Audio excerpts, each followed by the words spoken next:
Et oui, je fais avec les moyens du bord. Bon, problème de PC là. Pour problème, pour l'instant, je ne peux pas faire le montage que je voulais. Enfin bon, le principal, c'est que je puisse faire ma vidéo avec eh bien, ce qui me reste, un de mes téléphones portables, à savoir un Samsung Galaxy A10. Alors j'espère qu'on va bien me voir, que je puisse voilà, avoir une bonne visibilité, puisque je ne peux pas me voir en image inversée pour l'instant. Bon, c'est vraiment du bricolage, mais bon, j'espère que c'est que temporaire, en attendant de résoudre le problème.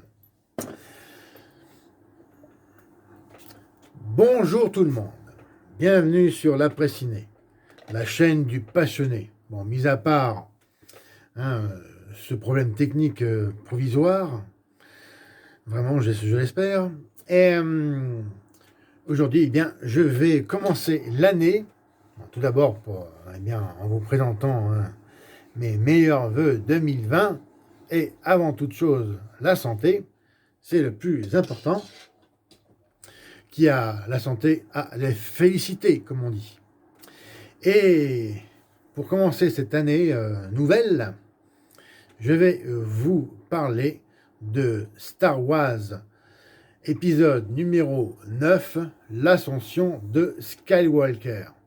Alors, si vous n'avez pas vu mon impression d'avant-séance, qui remonte eh bien, au jour de Noël dernier, je vous invite à aller la voir. Alors, je vais au mieux, vraiment au mieux, faire de mon mieux pour ne pas trop vous donner de révélations, ce qu'on appelle communément des spoilers. Si je dois en faire, je vous préviendrai. Et puis, bon, ben, si vous n'avez pas vu le film, je vous conseille d'aller le voir et de revenir à ce moment-là pour voir la fin de ma vidéo. Mais avant tout, de quoi ça parle? L'histoire. Sauvé du massacre par le sacrifice de Luke Skywalker, la résistance rebelle prépare son ultime combat contre le Premier Ordre, qui étend désormais jusqu'aux confins de l'univers. Rey est-elle prête, de son côté, à affronter le sabre de Kylo Ren, ainsi que son destin? Ça, c'est le résumé du magazine gratuit du cinéma CGR, qui s'appelle l'avant-séance. Voilà, comme mon impression, l'avant-séance. Maintenant, un autre résumé du mois de janvier, pris dans le numéro de Air Mag, magazine gratuit fourni par la chaîne McDonald's. Je ne fais pas publicité, loin de là, c'est juste pour information. Donc là, il y a un autre résumé qui nous dit quoi d'autre, que je retrouve celui-ci. Bon, j'ai perdu la page, voilà. Alors, un an après les événements de l'épisode 8, alors bien sûr, faut l'avoir vu, mais bien entendu, puisque tout s'enchaîne, tout se suit. La bataille entre la lumière et les forces obscures se poursuit, tandis que Finn, Poe, Rose et Rey constituent leur force dans la résistance. Kylo Ren poursuit sa quête de puissance suprême à la tête du Premier Ordre. Quand l'empereur Palpatine revient d'entre les morts, c'est le cas de le dire, y aura-t-il encore un Skywalker pour sauver le côté lumineux de la Force? Les réponses qui éclairent et concluent la saga sont dans ce dernier opus concocté par J.J. Abrams. Voilà, un des résumés un peu plus complet que le précédent. Bien. Le temps est passé, on est le 9 janvier. Donc je n'ai pas fait de deux vidéos qui s'appellent, normalement quand je vais voir un film comme ça au cinéma, je fais une vidéo, l'après-séance, hein. Donc, je ne l'ai pas faite parce que j'avais pas envie, déjà et d'une. Et puis, excusez-moi, je bois un petit coup.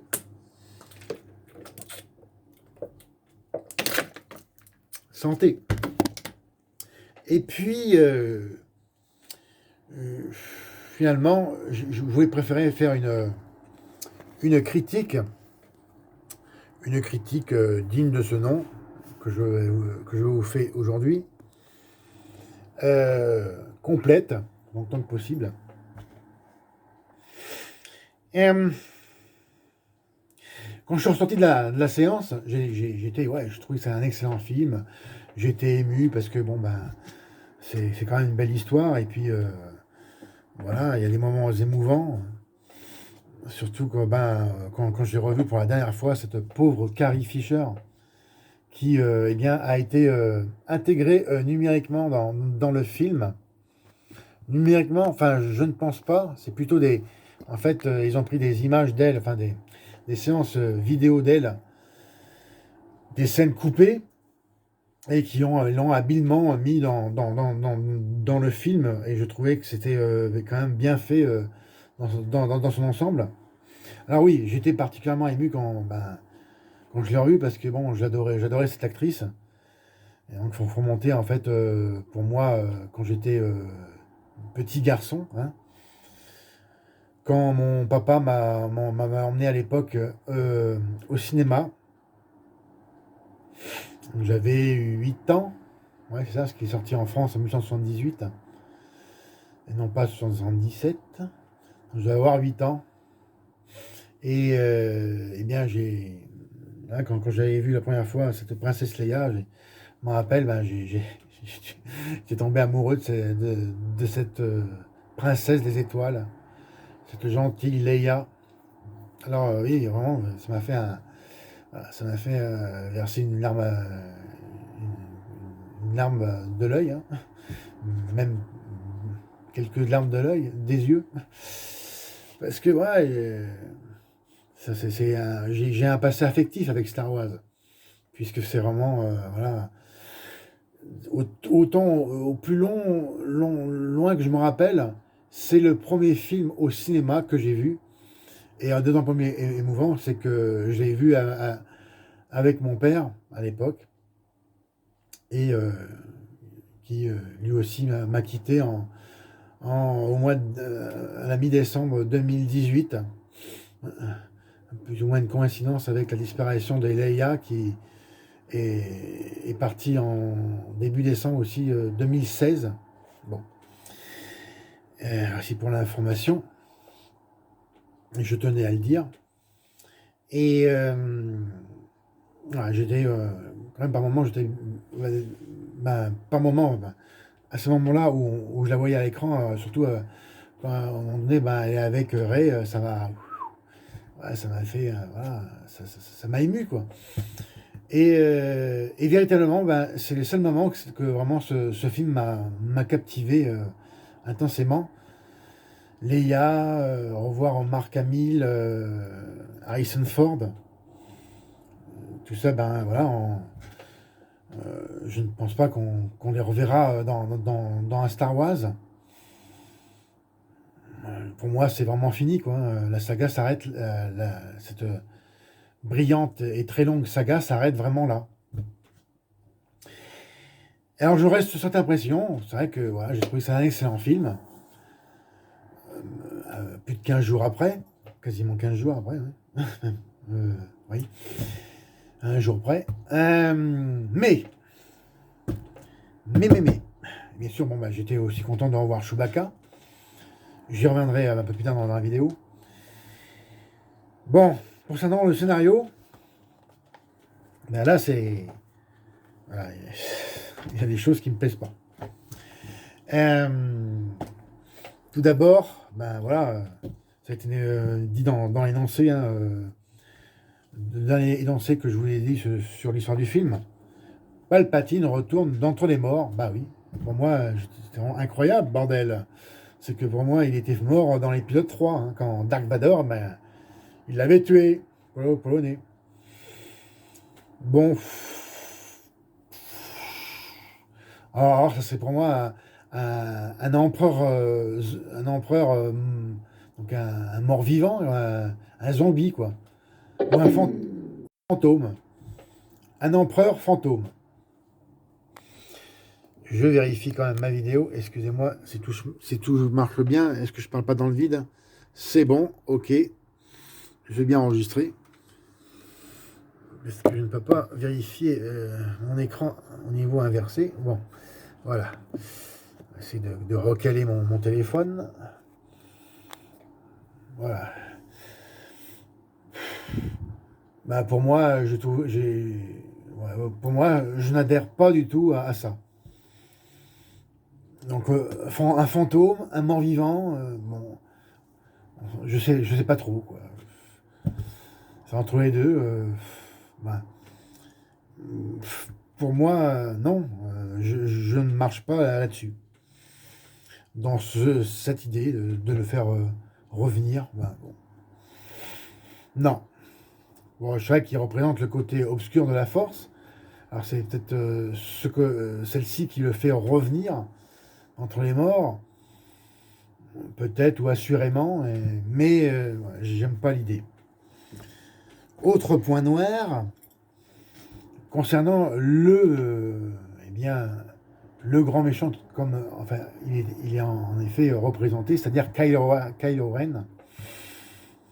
Bah pour moi, du moment, en fait, il faut revenir au tout premier, hein, donc le réveil de la force, du moment où il tombe le casque, ou le masque, ou le casque, enfin, voilà, il tombe la face, on sait qui c'est au niveau de l'apparence, de son apparence, bah pour moi, ça n'a plus d'intérêt.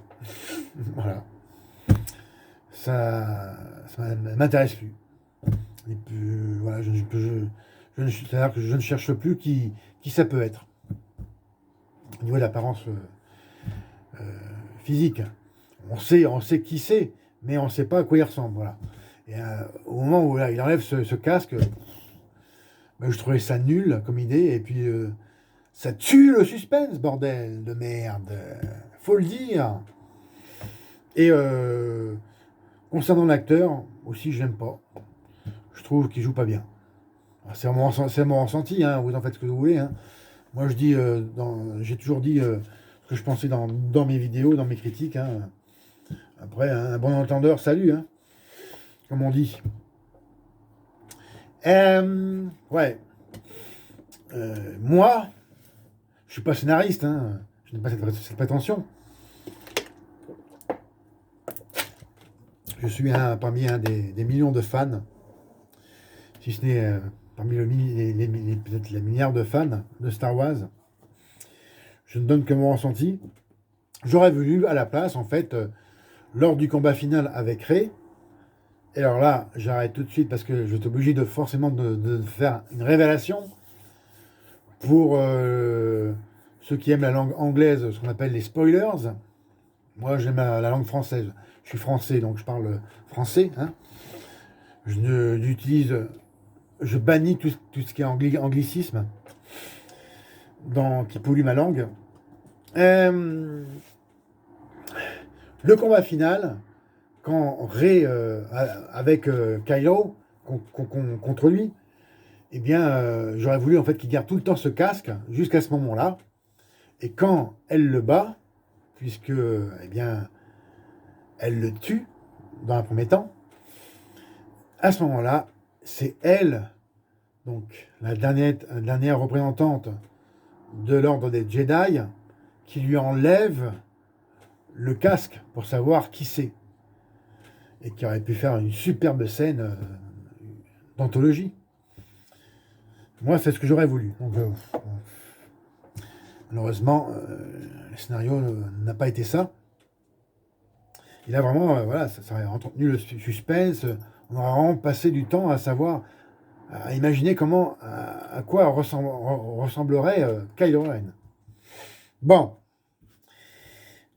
Autre chose, alors Chewbacca, Bon, déjà, il me paraît, l'acteur qui incarne qui incarne dans ce film-là me paraît plus petit. Euh, mais évidemment plus petit que dans la première trilogie, hein, qui était vraiment un très grand Chewbacca. Il faisait 2 mètres, dans les 2 mètres 10, 2 mètres 15. Bon, d'ailleurs, je ne sais pas si l'acteur est toujours en vie. Si vous avez des informations, laissez-moi tout ceci dans vos commentaires. Bon, c'est pas aussi un problème de taille au niveau de Chewbacca que j'ai remarqué aussi que eh bien, son impact. Oh, je viens de connecter mes appareils Bluetooth pour mes oreilles. Bon, c'est pas grave. Bon, je sais pas si ça va arrêter de ma vidéo. Non, non, c'est bon. Euh, Chewbacca, c'est un Wookiee. Donc, il doit avoir quand même un comportement de Wookiee, c'est-à-dire.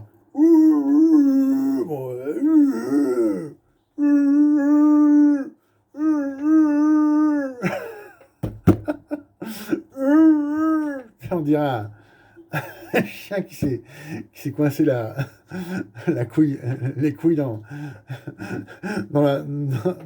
la queue dans une porte. Voilà, bon, quelque chose comme ça, c'est une bête. Il y a un comportement animal. Et là, ça sonne faux parce que j'ai remarqué que Chewbacca, il y a un comportement plus humain en fait. Il fait quand même trop humain par moment et j'ai trouvé ça sonnait faux. Voilà. Et bon, les effets spéciaux. Maintenant,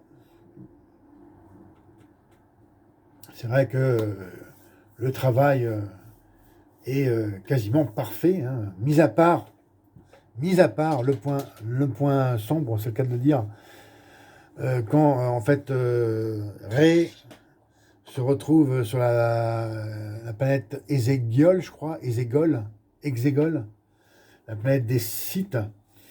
J'ai trouvé en fait que tout ce qui est les effets spéciaux, enfin la numérisation, parce que c'est plus la numérisation, est mal faite concernant en fait la foule des Sith qui sont dans une espèce d'arène.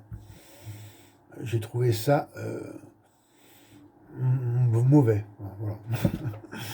Et c'est la seule chose mauvaise au niveau des effets de numérique que j'ai trouvé vraiment bas de gamme. Vous avez été déçu là. Sinon, le reste, c'est rien à dire. Maintenant, l'interprétation du film. Forcément, hein, toute mon attention, c'est quasiment portée tout le temps sur Rey, ici que j'ai en figurine. Rey, ma gentille fée. Et c'est une fée parce que en fait, elle est guérisseuse aussi. Voilà, c'est une déesse, c'est une Wonder Woman, hein, Rey.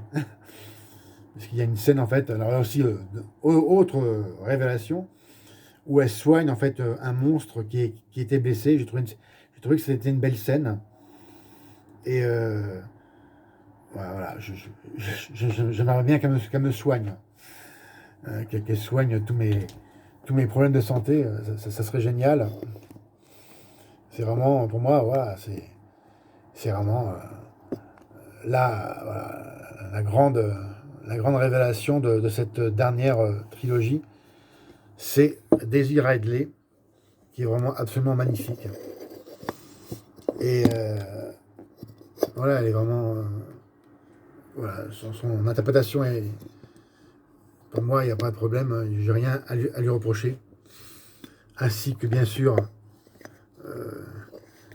Attention, j'essaie de caler enfin mon smartphone. C'est pas évident. Voilà. Bien.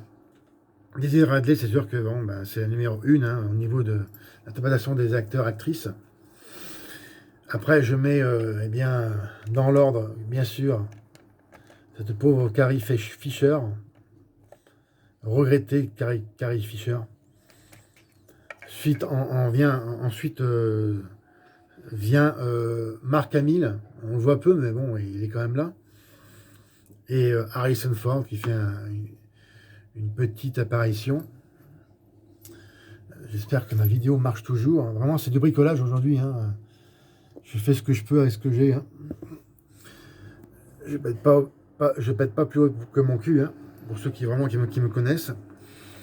Et, donc là, c'est le point positif pour les acteurs, actrices, surtout les actrices. Maintenant, le point négatif, la palme revient avec pour Adam Ryder dans le rôle de Kylo Ren que j'aime pas. Enfin, je trouve qu'il joue mal. Putain, en plus, il a un putain de tarin. Putain, ouais, on dirait un fourmilier. Quoi. Bref, ensuite, les personnages qui interprètent Poe et Finn, pour moi, en fait, déjà, à la base, ces personnages-là, ils servent à rien. Je trouve pas leur utilité. C'est pas intéressant, ils sont pas charismatiques, ils apportent rien au film. Voilà, aucun intérêt. En plus, il y a une espèce d'histoire, deux histoires mièvreuses concernant ces derniers là. Plus ou moins une histoire d'amour, d'amourette, relation, on devine, entre Finn et Rey, en fait. C'est que Finn, il serait amoureux en secret de Rey, mais je m'en fous, quoi. C'est pas du tout important. C'est extrêmement futile. Puis d'abord, pourquoi, si c'est un homme, pourquoi il lui dit pas, je suis amoureux de toi. Et puis là, je lui fais sa fête. Parce que Ray, c'est ma copine. Hein. C'est ma petite chérie des étoiles aussi. Bon. Je trouvais ça bête. Et puis aussi les histoires, aussi, on devine aussi d'espèces de. Je t'aime, moi non plus, entre Poe et puis espèce de blondasse, femme robot, là. Enfin, je trouvais ça nul, quoi. Enfin, voilà. C'est ce que j'avais à dire concernant ceci. Alors maintenant, la photographie du film, comme les effets spéciaux, même non. Je dirais que c'est quand même à part la photographie des films, donc l'ambiance du film, la photographie, tout ce qui est jeu de lumière, c'est superbe, il n'y a rien à dire. J'ai vraiment apprécié le spectacle. Alors, pour information, je l'ai vu en projection normale, en standard. C'est-à-dire pas avec l'image en 4K, pas 3D. Et j'étais en fait dans une salle où c'était marqué son Dolby Atmos. Mais concernant ceci, le son Dolby Atmos, j'étais plutôt plus pour moi du son standard. Hein. Bon. Je n'ai pas vraiment l'impression que c'était vraiment du Dolby Atmos. Bref. C'est bon. Aussi ceux qui me connaissent, j'ai des problèmes d'audition. Hein, je suis malentendant. Alors bon, peut-être que ceci explique cela. Mais bon. Après, il n'y a pas tant de... Voilà. Il y a du bon son, c'est sûr. Mais j'aurais voulu un peu plus de combats avec des vaisseaux spatiaux. C'est quand même ce qui fait... avec le sable laser, c'est ce qui fait quand même l'image de marque de Star Wars, c'est les combats, les poursuites entre les vaisseaux. Bon, il y en a, mais vraiment, j'en aurais voulu plus. Même bien plus. Et en plus, l'occasion, en fait, à ce moment-là, quand c'est en son Dolby Atmos, on entend en fait le bruit des chasseurs impériaux qui arrivent, je me rappelle. Donc c'était dans l'épisode, je crois que c'était dans Réveil de la Force. Ouais, c'est vrai de ça. Ou alors le deuxième, plutôt Réveil de la Force, vraiment on entendait, je l'avais vu à l'époque en son Dolby Atmos, vraiment le son Dolby Atmos, et on entendait le bruit des chasseurs impériaux qui arrivaient derrière mes oreilles, et qui faisait en fait une projection vraiment en profondeur du son. J'avais trouvé ça génial. Et là, j'ai pas remarqué. Bon. Et maintenant, là, la musique du film. En fait, c'est pas ce qui m'a... Elle est là, mais c'est pas celle qui m'a fait vraiment vibrer. Je dirais qu'elle est omniprésente, mais j'ai pas fait attention. Donc pour moi, elle est moyenne. C'est pas vraiment c'est pas vraiment un thème musical qui a retenu mon attention pour que, voilà, que je l'apprécie. Et je vais finir sur, eh bien, que je pourrais rajouter, en fait, bien sûr, la finalité du film. Alors ça encore, bien sûr, hein, je le répète, je suis vraiment désolé, mais je suis obligé de faire une révélation où on voit, en fait, voilà, pour moi, la saga est vraiment terminée pour moi, hein, puisque l'image de toute fin, on voit, eh bien, cette divine Rey qui, eh bien, retourne sur la planète Tatooine et qui enterre les deux sables laser, c'est-à-dire celui de Leia et de Luke. Et on les voit arriver, en fait, en image, en fantôme. Hein, voilà, c'est une très belle fin. J'ai adoré la fin. Et j'ai trouvé ça super émouvant. En plus, je sens ce moment-là où j'ai versé une larme. Voilà. Et en plus, donc, voilà. Voilà, c'est une image forte que je retiens du film. Et pour moi, ben, il ne faut plus qu'il y ait de nouvelles trilogies Star Wars. Non. Pour moi, c'est fini. Après, bon, il peut y avoir, bien sûr, des épisodes spin-off, hein, comme Solo et avant Rogue Star Wars Stories. Il peut y avoir, voilà, sur un personnage second, voilà, de l'univers de Star Wars. Il me semble même que c'est prévu, mais je ne suis pas sûr. Bref.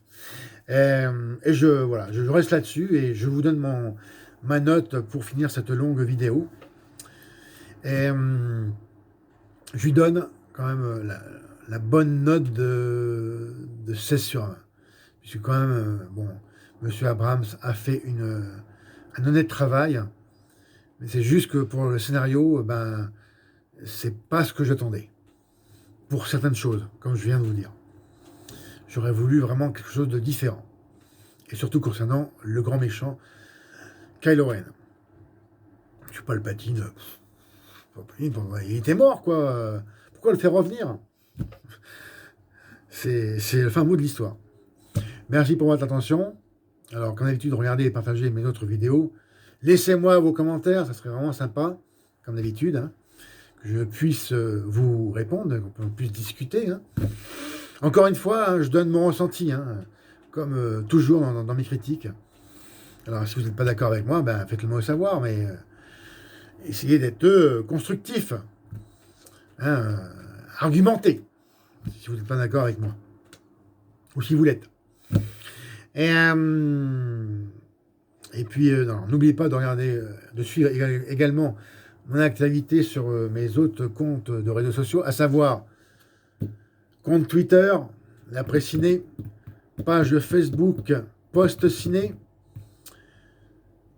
mon Instagram, ciné, petit tiré, série au pluriel, petit tiré, passion, et je maintiens que un très bon 16 sur 20 quand même, et je reverrai avec plaisir, bien entendu, ce film en support Blu-ray de préférence, avec, si possible, une ribambelle, une bonne ribambelle de bonus.